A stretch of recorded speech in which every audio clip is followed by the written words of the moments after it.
ఓం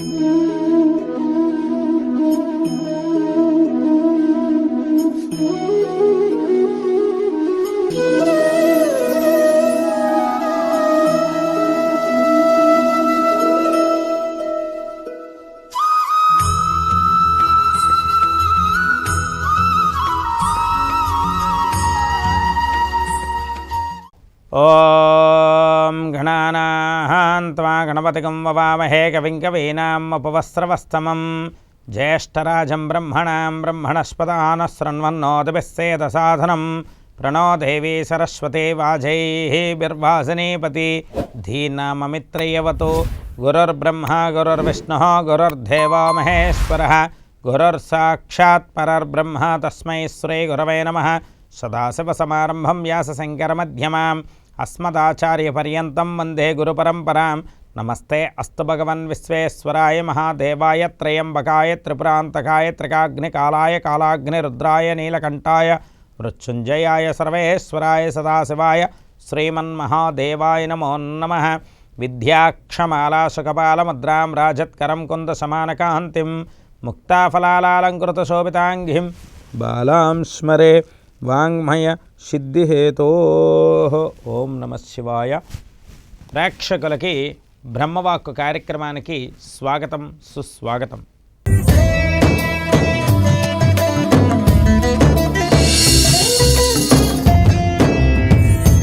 ఇరవై 5/2/2025 మంగళవారం నేటి పంచాంగం.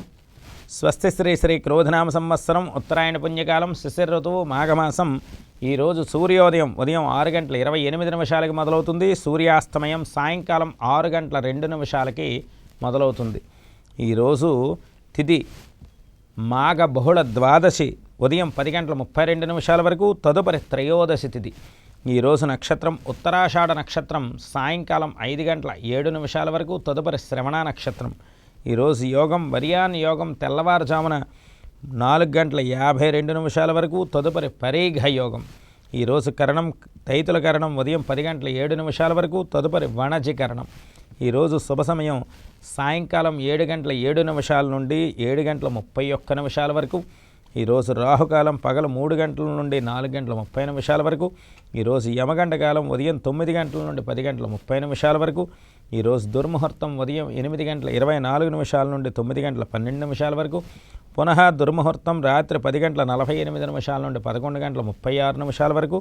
ఈరోజు వర్జం రాత్రి 9:01 నుండి 10:35 వరకు. ఈరోజు అమృత గడియలు ఉదయం 10:37 నుండి 12:13 వరకు. పునః రాత్రి 8:22 నుండి 9:54 వరకు. ఈరోజు రాశి చక్రంలో ఉన్నటువంటి గ్రహస్థితి గమనాన్ని ఒక్కసారి పరిశీలన చేద్దాం. వృషభ రాశిలో గురువు, మిథున రాశిలో కుజుడు, కన్యా రాశిలో కేతువు, మకర రాశిలో చంద్రుడు, కుంభరాశిలో రవి బుధ శనిగ్రహాలు, మీనరాశిలో శుక్ర రాహువులు. ఈ విధంగా రాశి చక్రంలో ఉన్నటువంటి గ్రహస్థితి గమనాన్ని మనం పరిశీలన చేస్తూ తదుపరి మనం తెలుసుకోబోయే అంశం నేటి విశేషం.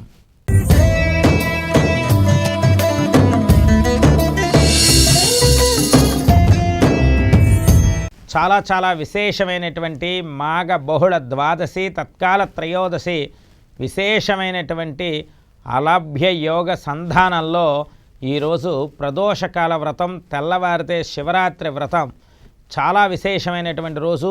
ముఖ్యంగా మనకి కార్యసిద్ధి యోగం రావాలి. కార్యసిద్ధి యోగం రావాలి అంటే ఆంజనేయ స్వామి వారి యొక్క ఆరాధన చేయాలి. అలాగే శివరాత్రి ఏర్పాట్లలో ప్రతి ఒక్కరికి ధర్మము, అర్థము, కామ్యము, మోక్షము చతుర్వేద ఫల పురుషార్థ సిద్ధ్యర్థంగా ప్రతి ఒక్కరూ కూడా నేటి నుండి చక్కగా విశేషమైనటువంటి శుభకాలంగా ఉన్నటువంటి ఈరోజు రేపు 2 రోజులు కూడా శివదీక్ష చెయ్యండి. మాఘ బహుళ ఆ పాడ్యమి నుండి మాఘ బహుళ అమావాస్య వరకు చేయలేని వాళ్ళైనా ఈ ప్రదోషకాల వ్రతం త్రయోదశి వ్రతంలో ఖచ్చితంగా ప్రతి ఒక్కరూ కూడా చాలా విశేషమైన శివదీక్షని చాలా కఠినంగా చక్కగా మనస్ఫూర్తిగా చేయండి. పరమేశ్వరుడి యొక్క ఆరాధన ఈ మంగళవారం చేసిన వారికి చాలా మంచి జరుగుతుంది. అలాగే ఆంజనేయ స్వామి వారికి సింధూరార్చన పూజ, తమలపాకు మాల, అప్పాల మాల, అలాగే వడమాల ఇలాగ ఎవరి శక్త్యానుసారం వారు ఆంజనేయ స్వామి ఆరాధన చేస్తూ జయ హనుమాన్ జ్ఞానగుణసాగర జయ కపీసతి లోక ఉజాగర అంటూ హనుమాన్ చాలీస పారాయణ ఒక 11 సార్లు చదివినా కూడా చాలా విశేషమైనటువంటి కార్యసిద్ధి యోగం లభిస్తుంది. ఖచ్చితంగా ఏ పూజ చేసినా కూడా విజయవంతమైన శుభవార్తని ఇవ్వడం జరుగుతుంది. తదుపరి మనం తెలుసుకోబోయే అంశం గోచార రీత్యా నేటి 12 రాశుల యొక్క శుభ ఫలితాలు.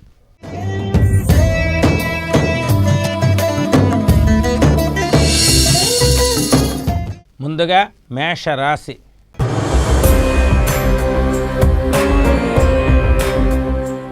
అశ్విని నక్షత్రం 1, 2, 3, 4 పాదాలు, భరణి 1, 2, 3, 4 పాదాలు, కృత్తిక 1వ పాదంలో ఉన్నటువంటి మేషరాశి జాతకులకి చంద్రబలం నిష్పాక్షితంగా పెరిగిపోతోంది. చంద్రబలం పెరిగితే మనస్సు పెరుగుతుంది, మనస్సులో ఉన్న కష్టం పోతుంది, మనస్సులో ఉన్నటువంటి ప్రతి కోరిక నెరవేరుతుంది. ఈ యొక్క మేషరాశి వారికి ఆరోగ్యం భాస్కరాదిచ్చేతనన్నారు. ఈ ఆరోగ్య విషయంలో మేషరాశి వారికి తిరుగులేని విజయ అవకాశాలు ఉంటాయి. ఖచ్చితంగా స్వామి అనుగ్రహం ఖచ్చితంగా మీ మీద ఉంటుంది. అలాగే ముఖ్యంగా ఈరోజు ఆంజనేయ స్వామి వారికి దండకాన్ని చదవండి. ఎందుకంటే శ్రీ ఆంజనేయం ప్రసన్నాంజనేయం ప్రభా దివ్యకాయం ప్రకీర్తి ప్రధాయం భజే వాయుపుత్రం భజే బాలగాత్రం భజేహం పవిత్రం భజే సూర్యమిత్రం ఇటువంటి ఆంజనేయ స్వామి దండకాన్ని ఒక 3 సార్లు మేషరాశి వారు చదవండి. ఎందుకంటే ఆంజనేయ స్వామి వారి దండకం చదువుతూ ఆంజనేయ స్వామి వారికి ఒక 2 అరటిపళ్ళైన మహానివేదన పెట్టడం వల్ల ఖచ్చితంగా మేషరాశి వారికి మీరు అనుకున్నటువంటి పనులు ఏవైతే ఉన్నాయో వాటికి కార్యసిద్ధి రూపం ఆ యొక్క మంగళవారం నాడు చేసిన పూజ మీకు ఉపకరిస్తుంది, అన్నింట శుభాన్ని ఇస్తుంది. ఎటువంటి చిక్కుముడులు అయినా సరే ఆ చిక్కుముళ్ళు వీడిపోతాయి. తదుపరి మనం తెలుసుకోబోయే రాశి వృషభ రాశి.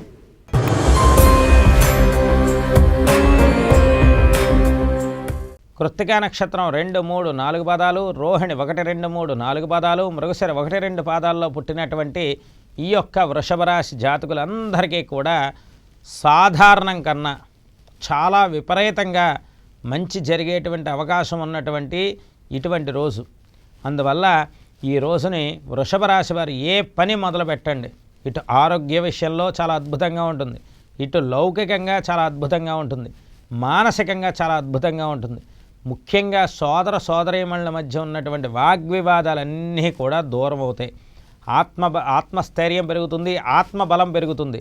అందువల్ల ప్రతి ఒక్క వృషభ రాశి వారు కూడా సాధారణం కన్నా అధికమైనటువంటి సుఖ సంపదలు పొందేటువంటి రోజు కావున ఆంజనేయ స్వామి వారి యొక్క బడబానల స్తోత్రం అని ఉంటుంది.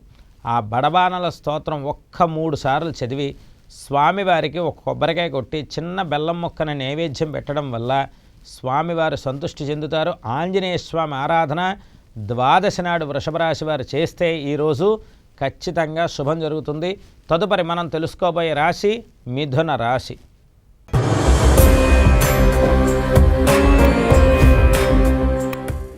మృగశిర నక్షత్రం 3, 4 పాదాలు, ఆరుద్ర 1, 2, 3, 4 పాదాలు, పునర్వసు 1, 2, 3 పాదాల్లో ఉన్నటువంటి ఈ యొక్క మిథున రాశి జాతకులందరికీ కూడా మరి కొన్ని సందర్భాల్లో పరీక్ష జరుగుతుంది.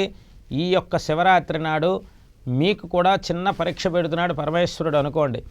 పనుల్లో ఆటంకాలు అధికమవుతాయి ఈరోజు. అందువల్ల ఎందుకంటే రాశిచక్రంలో ఉన్నటువంటి కుజుడి యొక్క అష్టమ దృష్టి అష్టమ స్థానంలో ఉన్న చంద్రుడి మీద పడింది. అంటే కొద్దిగా పనుల్లో ఆటంకాలు జరుగుతాయి. ఈ ఆటంకాలు జరిగినప్పుడు కంగారు పడకూడదు. పరమేశ్వరుడు పరీక్ష పెడుతున్నాడు. పరీక్ష పెట్టేటువంటి సందర్భంలో మీరేం చేయాలి? ఆరాధన అధికంగా చేయాలి. పనులన్నీ కూడా నత్త నడక మీద ముందుకు కొనసాగి ఆ తర్వాత చిట్ట చివరికి విజయాన్ని అందిస్తాయి. అందువల్ల పనుల్లో జాప్యత ఉన్నది కావున, అలాగే విపరీతమైనటువంటి కోపం, విపరీతమైన ఆవేశం వచ్చేటువంటి సందర్భాలకు మిమ్మల్ని రెచ్చగొట్టేటువంటి సందర్భాలు అధికంగా ఉంటాయి మిథున రాశి వారికి. కానీ ఏమీ తెలియనట్టు తటస్థంగా ఉండండి మిథున రాశి వారు. అన్నింట విజయ సాధన ఈరోజు జరుగుతుంది. ఆంజనేయ స్వామి వారికి హనుమాన్ చాలీసా పారాయణ అని ఉంటుంది. ఆ యొక్క హనుమాన్ చాలీసా పారాయణ 3 సార్లైనా చదవండి. ఎందుకంటే ఆంజనేయ స్వామి వారి యొక్క హనుమాన్ చాలీసా పారాయణ చదివి 5 అరటిపళ్ళని స్వామికి నివేదన చేయడం వల్ల మనస్ఫూర్తిగా స్వామి అనుగ్రహంతో అన్ని దోషాలు పోతాయి. తదుపరి మనం తెలుసుకోబోయే రాశి కర్కాటక రాశి.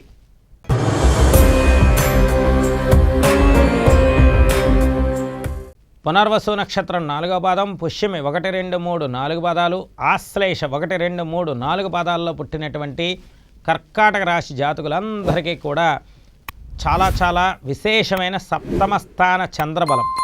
అనుకోకుండా ఈ యొక్క సప్తమ స్థానంలో ఉన్నటువంటి చంద్రుడి యొక్క దృష్టి మీ రాశ్యాధిపతి మీ రాశి మీద చూస్తుండడం వల్ల ఆకస్మిక ధనలాభం, ఆకస్మిక రుణ విమోచనం జరిగి మనస్సు ప్రశాంతంగా ఉంటుంది. అందువల్ల ఇటు గురువు యొక్క దృష్టి ఉండి గురువు ఏకాదశ స్థానంలో ఉన్నప్పుడు, అలాగే చంద్రుడు సప్తమ స్థానంలో ఉన్నప్పుడు కర్కాటక రాశి వారికి తిరుగులేని విజయ అవకాశాలు నడిపిస్తాయి. వ్యాపార లాభం కూడా ఉంటుంది. అనుకోకుండా మీరు ఏదైనా తలపెడితే, ఒక పనిని తలపెడితే ఆ తలపెట్టినటువంటి పని ఏదైతే ఉందో అది అనుకోకుండా కార్యసిద్ధి యోగం, కార్య విజయం కూడా అద్భుతంగా లభిస్తుంది. అందువల్ల ప్రతి ఒక్క కర్కాటక రాశి జాతకులకి కూడా ఇది మంచి రోజు. అందువల్ల చక్కనైనటువంటి ఆంజనేయ స్వామి వారి యొక్క ఆరాధన చేయండి, ఆంజనేయ స్వామి స్తోత్ర పారాయణ చేయండి, మనస్సుకి శక్తి లభిస్తుంది. తదుపరి మనం తెలుసుకోబోయే రాశి సింహరాశి.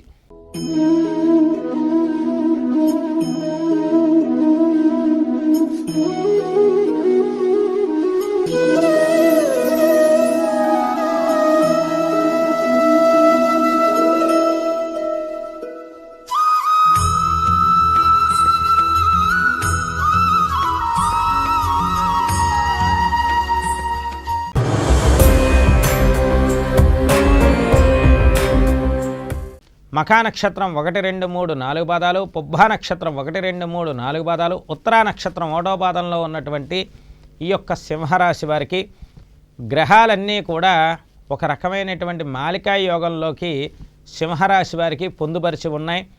పరీక్ష ఉంటుంది, విజయం ఉంటుంది, ఆలోచన ఉంటుంది, ఆవేశం ఉంటుంది, విజయం ఉంటుంది. ప్రతి పరిస్థితిని గమనించేటువంటి గమనిక ఉంటుంది, విజయం ఉంటుంది. అంటే ఇక్కడ ప్రతి విషయంలో కూడా సింహరాశి వారికి విజయ పరంపర ఉన్నది. కానీ ఆ విజయం వచ్చే ముందు జరిగేటువంటి పరిస్థితుల్ని మీరు తట్టుకుంటూ ఉండాలి. ఆ తట్టుకునే శక్తి ఎవరి వల్ల వస్తుంది? మీరు ఈరోజు చేసేటువంటి ఆంజనేయ స్వామి ఆరాధన వల్ల మీకు జరుగుతుంది. అందువల్ల ప్రతి పరిస్థితుల్లో కూడా మీకు శుభం, అన్ని రకాలైనటువంటి పరిస్థితుల్లో మీకు విజయం ఖచ్చితంగా తథ్యంగా వస్తుంది. కాకపోతే ఆ పరీక్షా కాలాన్ని తట్టుకునే శక్తి భగవంతుడి యొక్క ధ్యానం వల్లే మీకు సాధ్యమవుతుంది. గ్రహమాలిక యోగం మిమ్మల్ని విజయ తీరాలకి నడిపిస్తుంది. అన్ని శుభ కార్యక్రమాలని కూడా మీ చేతుల మీదుగా శుభప్రదంగా నడిపించే అవకాశం పరమేశ్వరుడు ఇవ్వబోతున్నాడు. సిద్ధంగా ఉండండి. తదుపరి మనం తెలుసుకోబోయే రాశి కన్యా రాశి.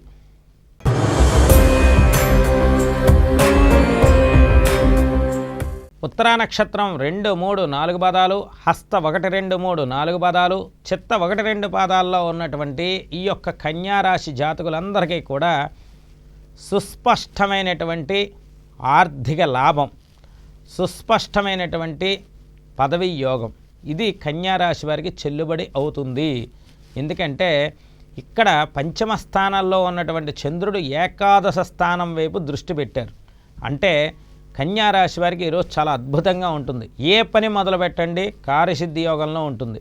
అందువల్ల హనుమత ఆరాధన చాలా అద్భుతమైనటువంటి యోగాన్ని ఇవ్వబోతుంది. దయచేసి కన్యారాశి వారు ఈరోజు ఎంత మౌనంగా ఉంటే అంత విశేషమైనటువంటి శుభదాయకమైన శుభవార్తలు వింటారు. తదుపరి మనం తెలుసుకోబోయే రాశి తులారాశి.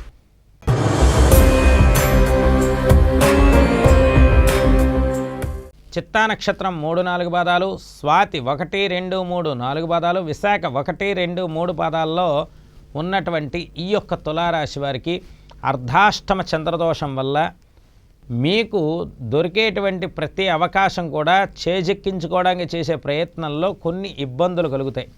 అందువల్ల తులారాశి వారికి అర్ధాష్టమ చంద్రదోషం ఉన్నప్పటికీ కూడా 6వ ఇంట్లో ఉన్నటువంటి రాశ్యాధిపతి విశేష రాజయోగాన్ని ఇవ్వబోతున్నారు. అందువల్ల కొన్ని సమస్యలు మీ వృత్తిలోని, మీ ఉద్యోగంలోని, మీ యొక్క సహోద్యోగుల మధ్య, మీ పై అధికారుల మధ్య కొన్ని ఇబ్బందులు తప్పవు. కానీ మీకు అద్భుతమైనటువంటి యోగవంతమైన కాలం కూడా ఉన్నది. చక్కనైనటువంటి శివరాత్రి, మరి రేపు శివరాత్రి కాబట్టి ఈరోజు ఒక్కసారి శివాలయానికి వెళ్ళండి, శివదర్శనం చేసుకోండి. అలాగే ఆంజనేయ స్వామి గుడికి వెళ్ళండి, చక్కనైనటువంటి ఆంజనేయ స్వామి ఆరాధన చేయండి. చక్కగా మీరు చేసేటువంటి ఆరాధన ఫలితం రానున్న కాలంలో చాలా అద్భుతమైన శుభయోగాలకి నాంది పలుకుతుంది. తదుపరి మనం తెలుసుకోబోయే రాశి వృశ్చిక రాశి.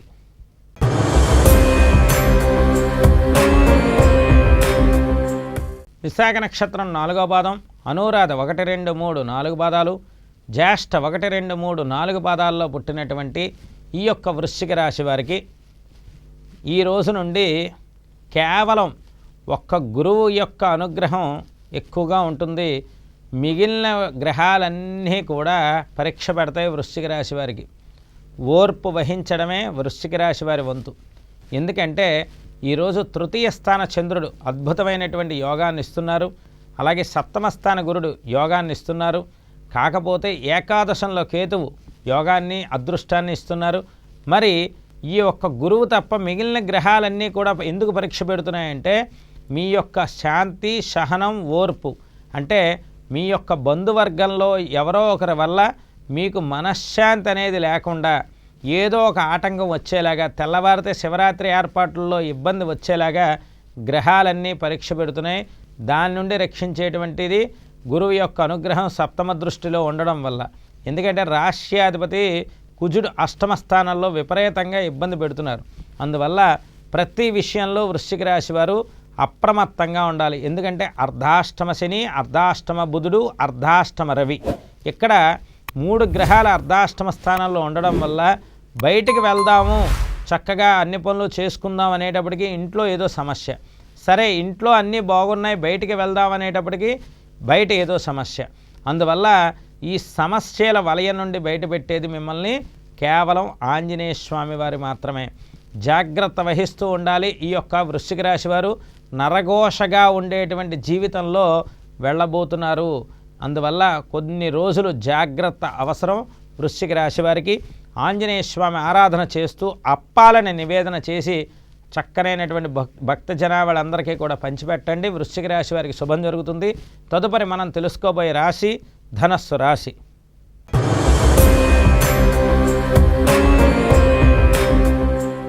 మూలా నక్షత్రం 1, 2, 3, 4 పాదాలు, పూర్వాషాఢ 1, 2, 3, 4 పాదాలు, ఉత్తరాషాఢ 1వ పాదంలో ఉన్నటువంటి ధనస్సు రాశి వారికి అన్నీ బాగుంటాయి, అన్నింటిలోనే విజయం ఉంటుంది, అందరూ బాగుండే అందులో నేనుండాలనేటువంటి తత్వంలో వెళ్తున్నటువంటి ఈ యొక్క ధనస్సు రాశి వారికి ఇక నుండి ప్రతి నిత్యము కూడా ఒక వైభవోపేతమైనటువంటి స్థితి, ధనస్థితి, ఆర్థిక స్థితి, మాట స్థితి అన్నీ ఒకటి కాదు, 2 కాదు, ఏ పని చేస్తున్నా స్థితి అనేది మారుతూ వస్తుంది. కొత్త కొత్త వ్యక్తులు పరిచయం అవుతారు, కొత్త జీవితంలోకి వెళ్తారు, కొత్త ప్రాంతానికి వెళ్ళి మీ వృత్తిని, మీ ఉద్యోగాన్ని చేసే పరిస్థితి ఉంటుంది. అర్ధాష్టమ స్థానాల్లో ఉన్నటువంటి రాహువు వల్ల జాగ్రత్త అనేది చాలా అవసరం. ఎందుకంటే పరీక్షాకాలం కూడా ఉంటుంది. పరీక్షాకాలంతో పాటు పరీక్షాకాలం ముగిసే సమయం దగ్గరికి వచ్చింది.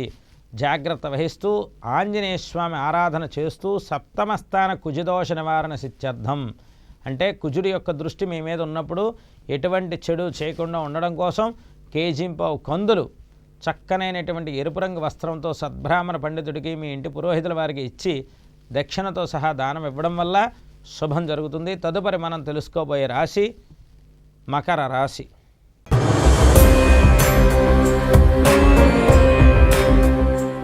ఉత్తరాషాఢ నక్షత్రం 2, 3, 4 పాదాలు, శ్రవణం 1, 2, 3, 4 పాదాలు, ధనిష్ట 1, 2 పాదాల్లో ఉన్న మకర రాశి జాతకులకి రాశిచక్రంలో ఉన్నటువంటి చంద్రుడి మీద గురువు, కుజుడు, అంటే గురువు యొక్క భాగ్య దృష్టి, కుజుడి యొక్క అష్టమ దృష్టి రాశిచక్రంలో ఉన్న చంద్రుడి మీద ఉండడం వల్ల విశేషమైనటువంటి ఆలోచనాత్మకంతో కూడినటువంటి రాజయోగం మకర రాశి వారి వంతైంది. ఇక మకర రాశి వారికి ఏలినాటి శని ప్రభావ తీవ్రత తగ్గుముఖం పట్టినట్టే. అందువల్ల కొద్దిగా పనులన్నీ కూడా ఆటంకం అనేది లేకుండా నెమ్మదిగా మొదలయ్యి విజయ తీరాలకు వెళ్తాయి. అలాగే చేసే వృత్తిలో, అలాగే చేసే ఉద్యోగంలో పదవి అత్యున్నత స్థితి కోసం పోటీ పడవలసినటువంటి పరిస్థితి ఉంటుంది. తదుపరి మనం తెలుసుకోబోయే రాశి కుంభరాశి.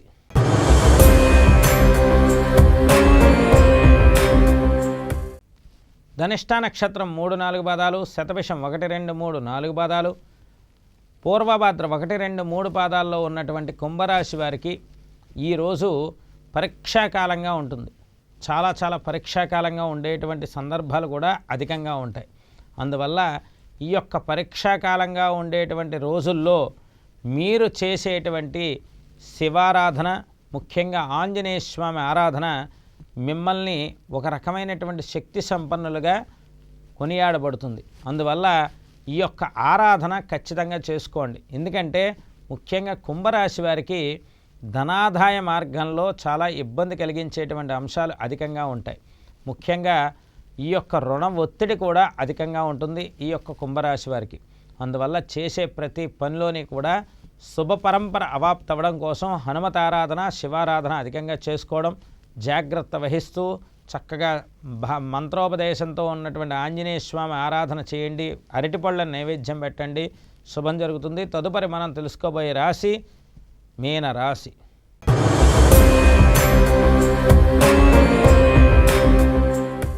పూర్వభాద్ర నక్షత్రం 4వ పాదం, ఉత్తరాభాద్ర 1-2-3-4 పాదాలు, రేవతి 1-2-3-4 పాదాల్లో పుట్టినటువంటి ఈ యొక్క మీనరాశి వారికి చాలా విశ్లేషణాత్మకంగా చంద్రబలం అధికంగా ఉన్న రోజు. ఏ పని చేసినా గుర్తింపు ఉంటుంది, ఏ పని చేసినా విశేషమైనటువంటి గౌరవ మర్యాదలు ఉంటాయి. కానీ పరీక్ష అధికంగా ఉంటుంది, ఖర్చులు అధికంగా ఉంటాయి. ఆ పనిని మీరు కూర్చుని చేద్దామంటే మహా డిస్టర్బెన్స్గా ఉంటుంది. అందువల్ల ఏవో పనులు వచ్చి పడుతూ ఉంటాయి అదే సమయానికి. ఇది మీనరాశి వారికి ఉన్నటువంటి గ్రహస్థితి. అందువల్ల జాగ్రత్తగా ఆంజనేయ స్వామిని తలుచుకుంటూ ఆ అభయాంజనేయ స్వామి ఆరాధన అధికంగా చేయండి. స్వామివారికి హస్తం అరటిపళ్ళని మహానివేదనగా చేసి సింధూరాన్ని ధరించండి. తమలపాకు మాల అవకాశం ఉంటే స్వామివారికి వేయండి. ఖచ్చితంగా స్వామి అనుగ్రహంతో మీరు దినదినాభివృద్ధితో శివరాత్రి వేడుకలు అద్భుతంగా చేస్తారు. ఈ విధంగా ద్వాదశ రాశులకి కూడా నేటి శుభ ఫలితాలు చెప్పాము. తదుపరి మనం తెలుసుకోబోయే అంశం నేటి ధర్మ సందేహాలు.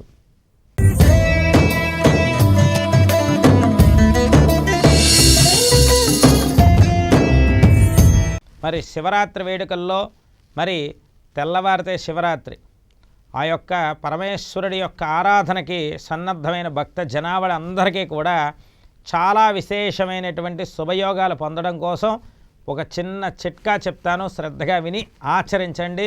శుభవార్త రావడం ఖచ్చితంగా వస్తుంది.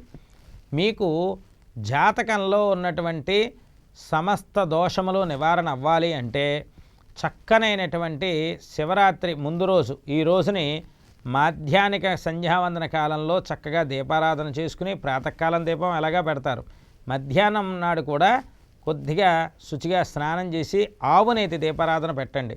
ఒక్కసారి మీరు భుజించేటువంటి ఏదైతే అన్నం ఉందో వండి వడ్డించిన అన్నం అది శాకాహారంగా ఒక అరిటాకులో స్వామివారికి నివేదన చూపెట్టి, పరమేశ్వర నువ్వు ఇచ్చినటువంటి ఈ యొక్క ప్రసాదాన్ని నేను స్వీకరిస్తున్నానని చెప్పి శాకాహార భుక్తులై చక్కగా అరిటాకులో వండి వడ్డించినటువంటి అన్నాన్ని స్వామికి చూపెట్టిన తర్వాత మీరు కడుపారా భుజించండి.